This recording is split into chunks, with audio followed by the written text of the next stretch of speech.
I don't think that multiple Disneylands has diluted the Disney brand at all. There are people that are looking for experiences and entertainment everywhere in the world. As soon as you say mini spheres, I'm thinking, is this the next IMAX? There's some mini IMAXs that don't quite have the sound. And my concern would be is that a watered down version may not be as impactful. What is this? A center for ants? What? Derek, it's just a... I don't want to hear your excuses! The center has to be at least 3 times bigger than this. New disability options for cinema goers. PTZ Optics unveils a new broadcast camera. And how much AI changes your business communications. All that and more next on AV Week. This is AV Week, episode 783, recorded Friday, August 21st, 2026. Diluted AV. This is AV Week, your weekly wrap-up of the biggest news and stories in the AV and the IT world. Auracast gets into cinemas, UC market to hit $700 billion, and another round of awards. Let's get into it. First up, a new report projects strong growth for unified communications and collaborations. According to SNS Insider, the global UCC market reached $212 billion in 2025. Analysts project it will grow to $715 billion by 2035.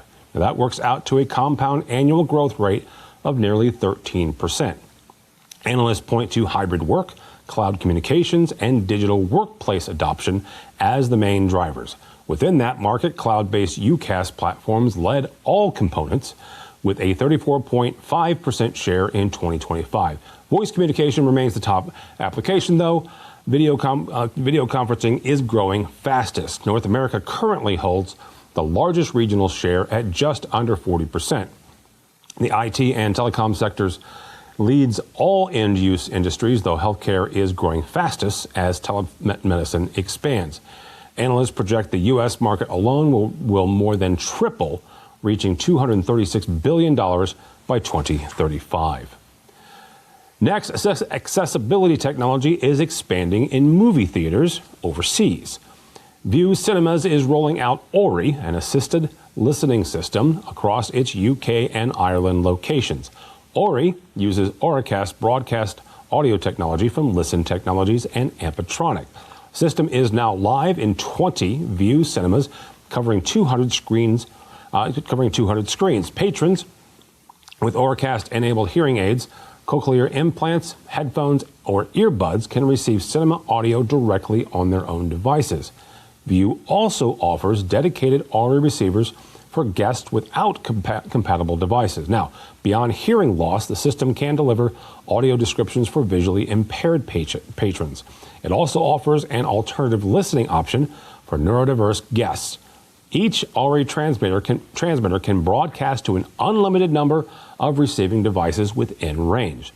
View can run Ori alongside its existing assisted listening systems rather than replacing them. View manages the entire network through Ori Manager software. In camera news, PTZ Optics has launched a new flagship broadcast camera called Rise. The Rise 4K features a 1-inch 50 megapixel sensor. It captures 4K video at up to 60 frames per second. Camera includes a 20x optical zoom with roughly a 71-degree field of view. Phase detect autofocus keeps subjects sharp during movement. Built-in image stabilization and a 3-stage ND filter round out the image packaging. For production teams, Rise supports timecode and Genlock for multi-camera sync. It also supports Freed tracking for virtual production and augmented reality workflows. Connectivity includes 12G SDI, HDMI, USB 3.0, and SFP fiber. Network protocols include NDI-HX, RTMP, RTSP, and SRT. Camera ships with Horizon Web, a browser-based control interface with tracking and automation tools. PTZ Optics says the goal is to bring broadcast-grade imaging within reach of smaller production teams. The company is targeting broadcasters, houses of worship, universities, and enterprise studios with the new model. In integration news, Sharp Imaging and Information Company of America has joined the QSYS plugin library. The company's new control plugin earned the QSYS verified badge this week. It lets integrators manage Sharp displays directly from the QSYS full-stack AV platform. That includes power, input selection, audio, brightness, and diagnostics. The plugin supports all current Sharp large format displays. It also covers Sharp's all-in-one DV LED models and legacy NEC large format displays. Sharp developed the plugin in collaboration with QSYS with support from Control Concepts. Sharp says the move reflects growing demand to meet customers on whichever control platform they've already standardized on. And finally, Commercial Integrator has released its 40 Influencers Under 40 Class of 2026. This marks the 13th year of the program, which launched back in 2014. The list recognizes AV professionals aged 39 and younger across colleges and universities, integrators, manufacturers, distributors, consultants, and technology management roles. This year's honorees include Vanessa Burke, program manager at CTI, Jago from Control Concepts, and Katie Thompson of Midwich US. Commercial Integrator says the class reflects growing diversity in the backgrounds and skills entering the industry. Readers can find the full list and an interactive honoree layout now on Commercial Integrator's website.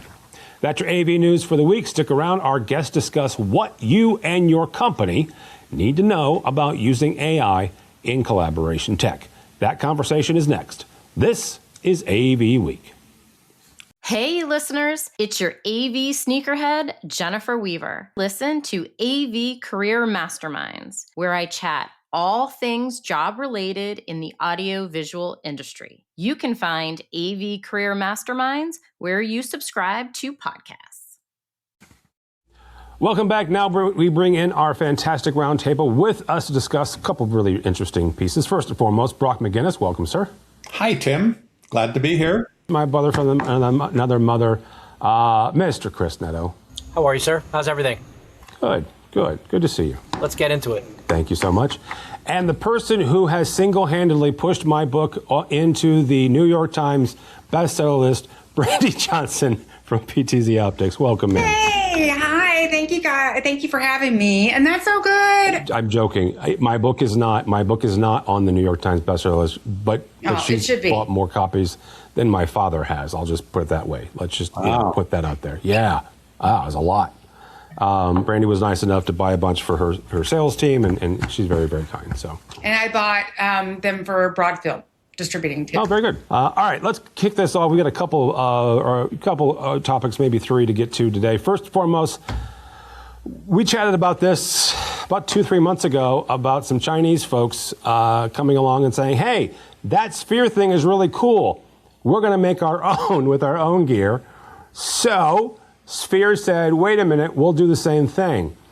Sphere Company, Sphere Entertainment, wants at least 10 venues open or under construction within 5 to 6 years. CEO James Doolin, he laid out the goal on a recent earnings call. Now, the Las Vegas Sphere, of course, opened up in 2023. It is still the company's only operating venue. A second full-scale, that's an important phrase there, give me a second, full-scale Sphere is under construction in Abu Dhabi. That's supposed to open up in 2029. That one specifically, the UAE's Department of Culture and Tourism, they're funding it, and they will own that venue under a franchise agreement. Sphere is also developing smaller, roughly 6,000 seat venue at National Harbor in Maryland, so basically DC. That is the first planned network of scaled-down Spheres in additional city.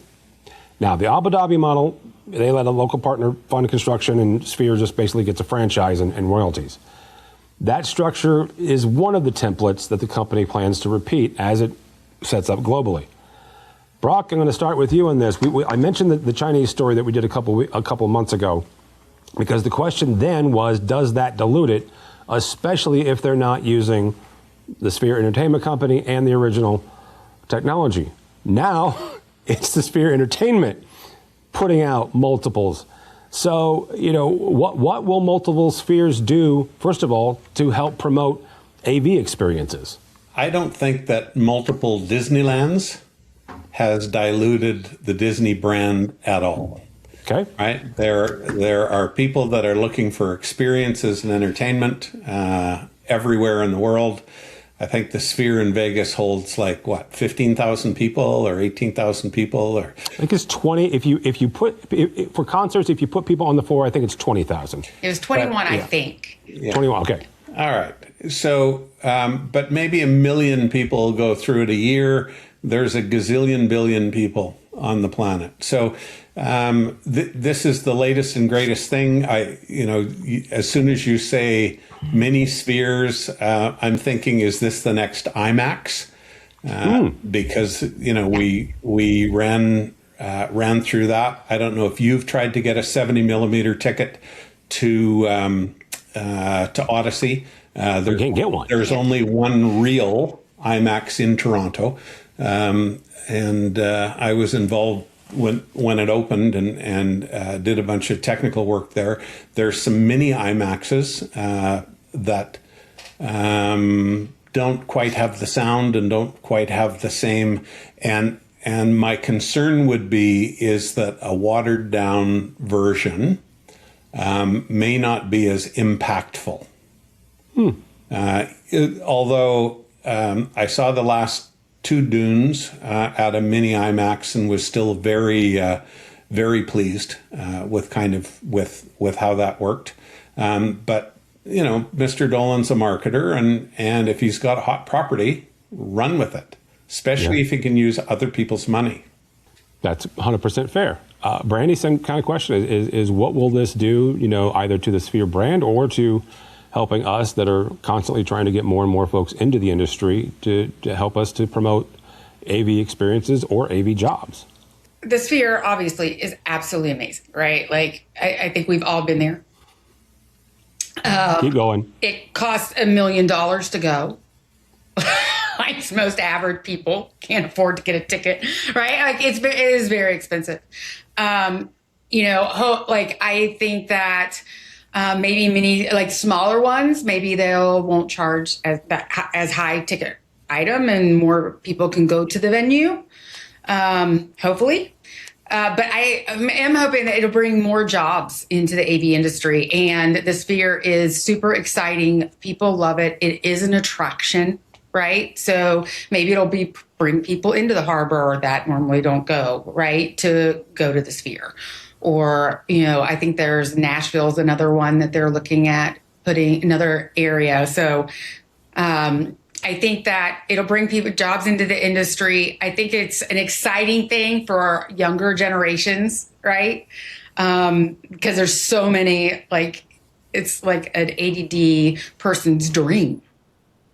The Sphere is an ADHD human's dream. So I think that it'll do some good things. It's very stimulating. Let's put that. It's so stimulating.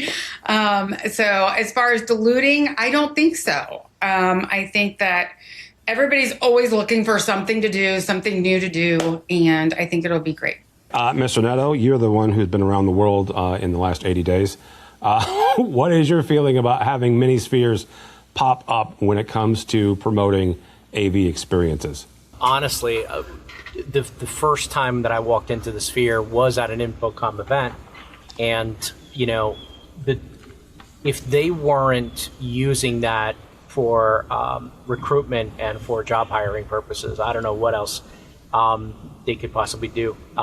Because when I left there, and I just went to go see at the time it was the Darren Aronofsky film that was being shown, I walked out of there, I'm blown away. That's peak AV at the time that we are in now. Right, it's a great example of experiential. It's a great example of LED, sound, sight, smell. I mean, it's super sensory.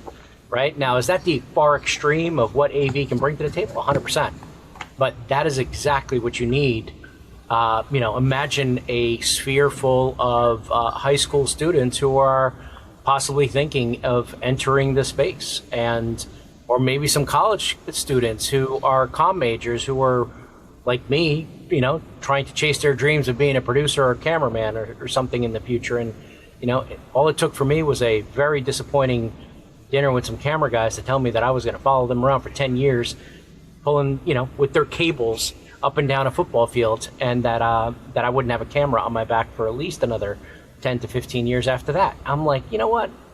That's not what I want to do, but I can get into this. And what made me jump into AV was something like that. Because I was a DJ and because I worked in the nightclubs, I quickly realized that I was good at what I did, but I was even better at ripping out that amplifier when it blew and swap out another one, or switch from one to the other, or control the lighting board and do that kind of stuff. That was really what I kind of understood. And then I completely came to the realization that the lifespan of a DJ is much shorter than it would be as a professional lighting guy or a sound installer. So why not build it? And I think that's what the Sphere brings to the table. The Sphere gives that wow, that, oh my, I can do this, right? And I think that is what I think our trade associations should be really focusing on. It works a little better than just walking somebody into a room and seeing a conference room. I mean, no disrespect to the average conference room, but that's not really, oh wow, Put them behind that, take them to the Sphere, put them behind, the front of house, show them what those big mixing boards are. I think that would be kind of cool. All right, that'll work. Next story comes to us from several places, but AV Network is the one we're using. Shure has become SAVE certified at the corporate level. The certification comes through Sustainability in AV, a nonprofit helping organizations act on the United Nations 2030 Sustainable Development Goals. 21 Shure employees completed the program's education, workshop, and planning process. Shure is also a charter member of SAVE Sustainable Manufacturers Council. That council works to reduce e-waste and promote responsible manufacturing across the AV industry. SAVE founder Christy DeBono said she expects other companies to follow Shure's lead. Shure Chief Transformation Officer Althea Ricketts will represent the company at October's SAVE Global Conference in Los Angeles. Brandy, we're going to start with you as our manufacturer on this panel.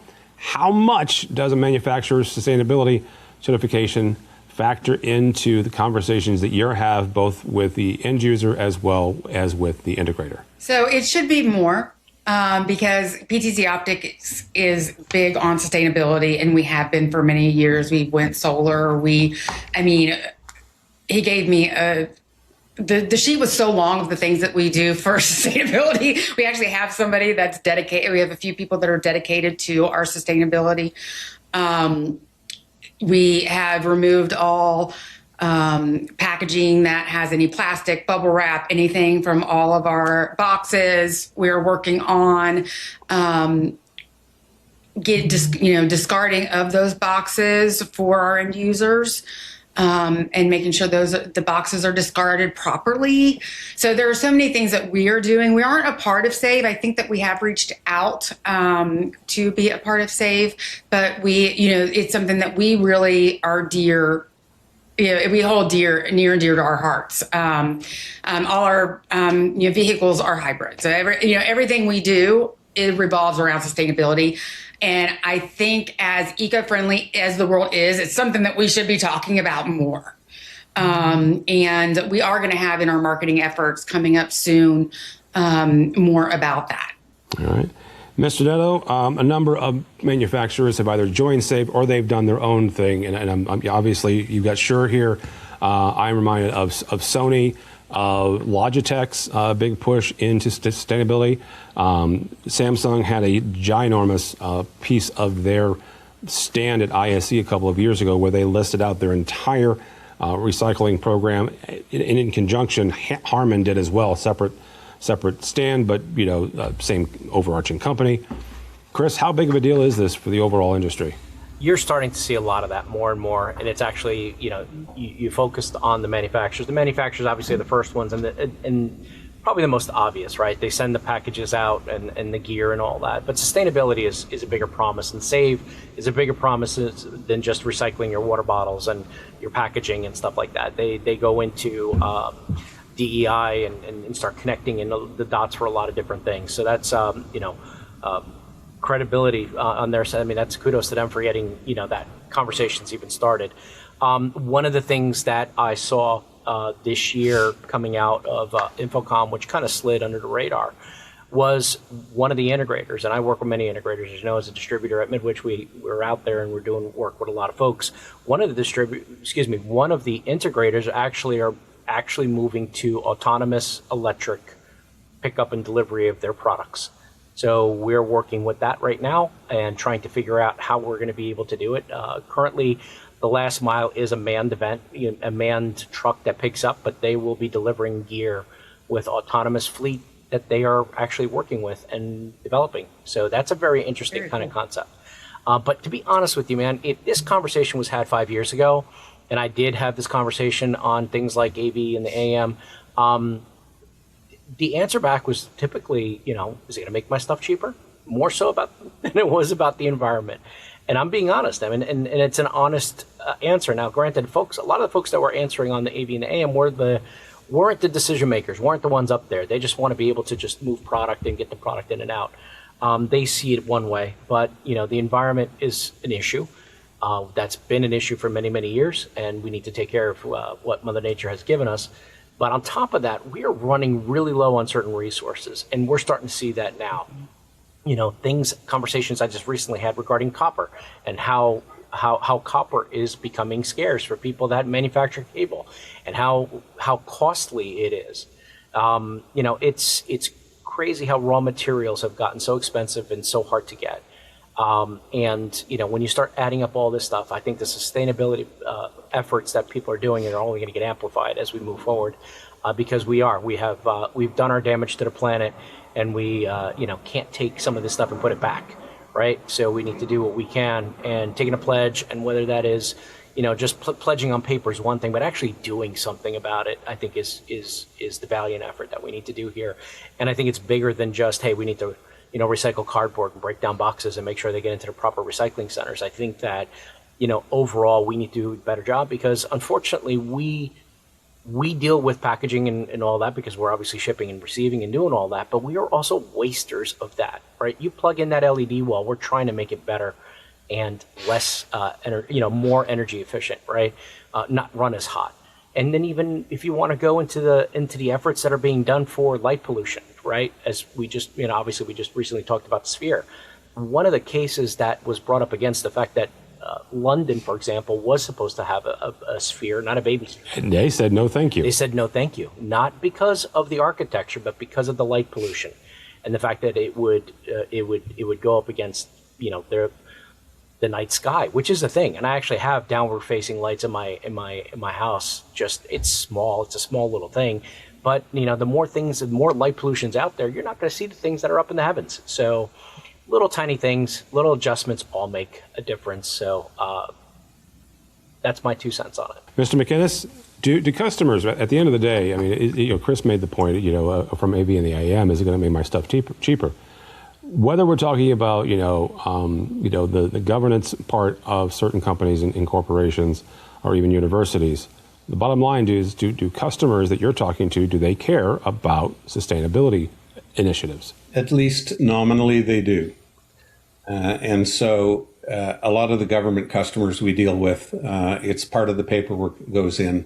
They want to understand what our sustainability plans and processes are, and everybody has a box to check. I love the fact that Brandy talked about what her company actually did, as opposed to sending 21 people to a seminar and getting a certification, and not at the same time talking about, and I'm sure they do all sorts of stuff, but I found it interesting that this release only talked about 21 people traveling to a seminar, probably not carbon neutral, and not about their reductions in use of water and power and other resources. I think Chris made some very good points. The English at this point, Chris, though, I'm not sure that with the O2 and with the eye and all of the other light that is in metropolitan London, that the sphere would make one bit of difference. But it's American, and it's probably not at the top of their list of things to import this week. I will say this, and Chris mentioned, 5 years ago he was talking about this on AV and AM. I feel like we've been talking about this for 10 or 15 years. Oh, without a doubt. I'm reminded of Medora Connolly, who 12, 13 years ago had an entire series on Rave about Green AV and talking about this initiative. And one of the things that came out of that was green can go both ways. Back to Chris's point, green can certainly be sustainable. But if we're reducing the cost of packaging and reducing the cost of energy consumption, Chris in the audience of AV and AM has a point. It should, in some way, reduce the overall cost, or is that too Pollyanna? It could be Pollyanna, and the only reason why I say that is because we're reducing. What we're trying to do here is there's a couple different things, and one of the things I mentioned was the fossil fuels and the stuff that we actually need, the raw material. Raw material, as soon as it gets harder to find, becomes more expensive. Okay. So taking that material back, breaking down circuit boards, taking old wires, stripping off the coating, melting that stuff down, reusing it, yes, absolutely. And we, as an industry, have been, we're not the best stewards of that for many years prior to that. We were not using the best, we could have been using really great materials, and now they're scarce. Now what? Now how are we replacing this? And the best thing that we got is the people that are complaining on the other end that are saying, man, my TV doesn't last as long as... Copper's not sparse. There's lots of copper. No. There's not. I'm not saying just copper is just... Yeah. We need copper. Tariffs have made copper expensive in the United States, particularly on finished goods with copper in them. But so people hold. Are we going where copper is mined now with the conversation? Yeah. I know a couple places, but they're not here. But you also have to think there's less packaging, right? But states are actually mandating manufacturers pay to discard of end users' packaging. Brandy, send me those states, because that is interesting. You're also starting to see a lot more of this.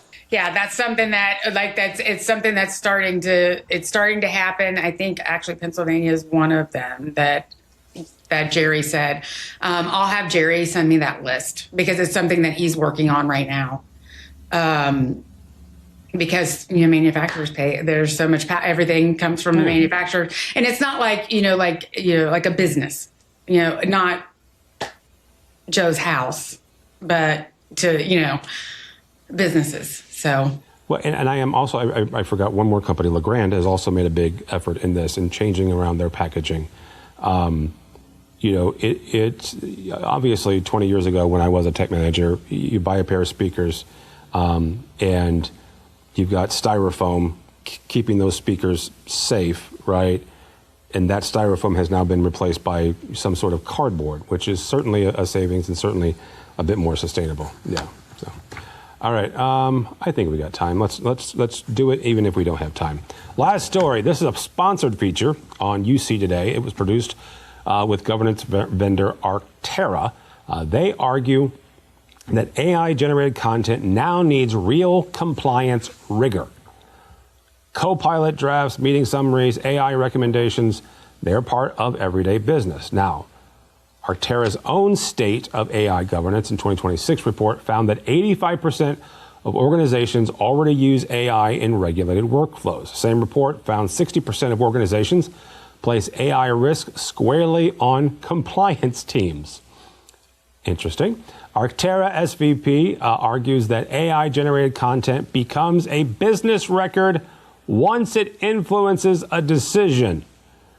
They say that organizations must retain and explain that record rather than treat it as a disposable output.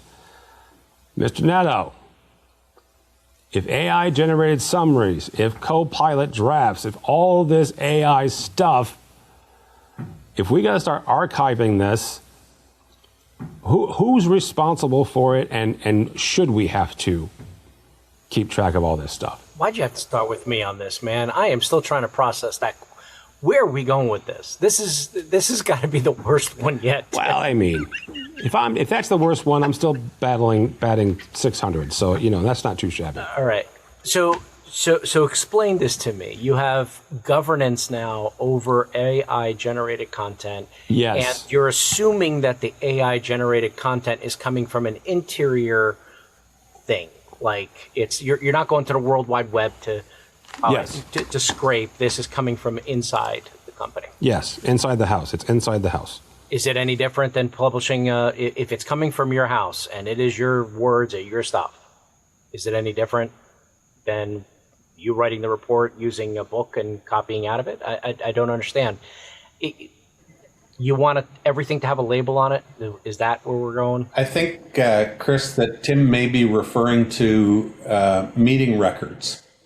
So if there is a transcription of the conversation we're having today, that becomes part of the official corporate record and can then be called upon by lawyers as evidence of doing this or not doing that. I know that in our own internal meetings, when we are having personnel discussions, we disable the AI meeting notes. And most plenary groups, city councils, whatever, they have in-camera sessions, which for AI purposes would be, recording off in order to maintain confidentiality. And I think companies actually should be really freaking worried about that, because the lawyers are already subpoenaing. They seem to be able to go after your social media, your email, your text messages, your WhatsApp, your Signal, your Telegram. Oh, we're not supposed to have those, sorry.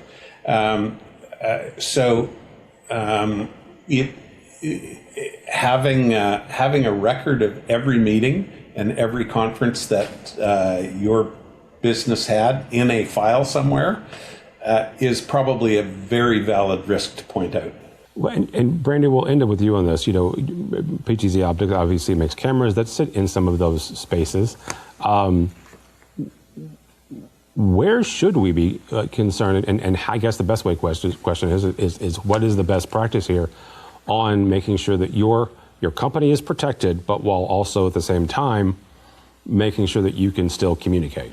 So, with our cameras, our 4Ks, you have privacy mode. So it'll actually cut audio and do an about face.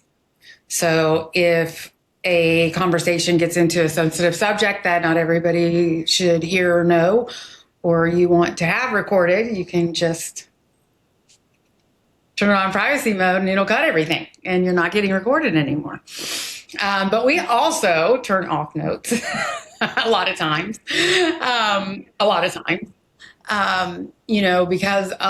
just because of that. But any AI things that we generate, we use open code. We have a local server. Everything gets stored for anything that we generate work related. All right. That'll be a good place to stop. Thank you all so much. Mr. Brock McGinnis, thank you, sir. How do people connect with you or Nationwide? You can find me, Brock McGinnis, on LinkedIn or Brock at nationwideav.com in Toronto. We're an integrator. Not spending a lot of time on social lately, but still out there a bit. Miss it. Hi, Chris. I especially miss you. I don't miss Neto at all. I've been chatting with him all week, so. Brandy Johnson, thank you, ma'am. How do people connect with you or PTZ Optics? So you'll connect with me on LinkedIn at Brandy Clay-Johnson and PTZ Optics, www.ptzoptics.com. All right, very good. Mr. Neto, thank you, sir. How do people connect with you, with Midwich? How do they connect with you on AV and the AM? AV and the AM remains and will continues to be a hashtag, so find it, hashtag AV and the AM, typically just on Sundays as people have been using it, so that's great. That's just kind of like the unspoken thing. You can find me on LinkedIn, Christopher Neto, CTS. I hope to get a couple credits next week because I got to go get some training on LED in order to maintain that last three letters of my name attached to it. But you can find Midwich at midwich.us. That is our US based website, midwich.com as well if you want to talk to the globals and to the folks over in the UK. But outside of that, you'll probably see me on the road and various places. And boy, are my arms tired because I just flew in. So that's it. Tim, why don't you tell them where they can find you? Because you can't find me. Do not follow me anywhere. You're always hiding, dude. You're like the hide and seek expert. I am. I am. But go by the website, AVNation.tv. That's AVNation.tv. You will find this program and a host of others. Speaking of traveling, as Mr. Nono was, I am heading to IBC the 11th through the 14th of September. You can check out that coverage because it's already starting. I'm also doing the keynote at Almo's E4 in Dallas, September 15th, and Boston, October 15th. You can go to e4experience.com. If you want to connect with me and read things that have nothing to do with AV, you can connect with me on LinkedIn. But go by the website if you would, please, avnation.tv. It's avnation.tv. Thanks so much for listening. Thank you so much for watching. That's all the time we have for AV Week. The network for the AV industry. What are you listening to? This is AV. This is AV Nation. This is AV Nation. This is Erin Marmoran of EdTech. The world of higher ed AV is growing rapidly. That's why each month we hear from the best and brightest from colleges and universities all over the U.S. Check out EdTech on avnation.tv or wherever you get your favorite podcasts.